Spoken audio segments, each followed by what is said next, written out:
kocha ni koro jotelo magin josiasa ikwayo mondo koro puonjre na nyiso lony makende timo campaigns mekgi kaka yor geng'o pogo jopiny motelo ne yiero ma chano tim dwe mar 8.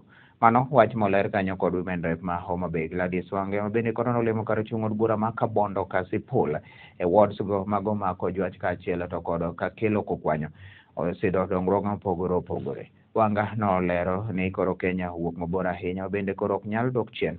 Oyango ni kokalo kuom Azimio la Umoja mabende dhiro kanyo kod mluoro Raila Amolo Odinga ma dhi riwo jo Kenya kendo koro Raila biro dhi tayo Kenya e yorno makare.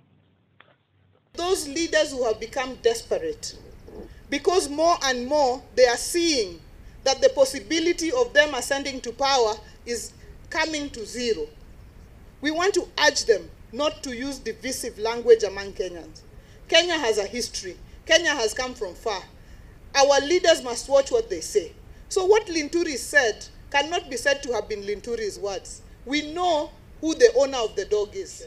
We as leaders under Azimio la Umoja, what we have discussed and agreed with like-minded leaders is we must preach unity, we must preach peace, we must preach togetherness. And we know that under this banner of Azimio la Umoja, Raila Amolo Odinga is going to emerge as the 5th president of the Republic of Kenya. And we want him to be president of a country that is peaceful, that is united. And he is not going to be a president only for those who supported him. Raila is going to be president of all of Kenya.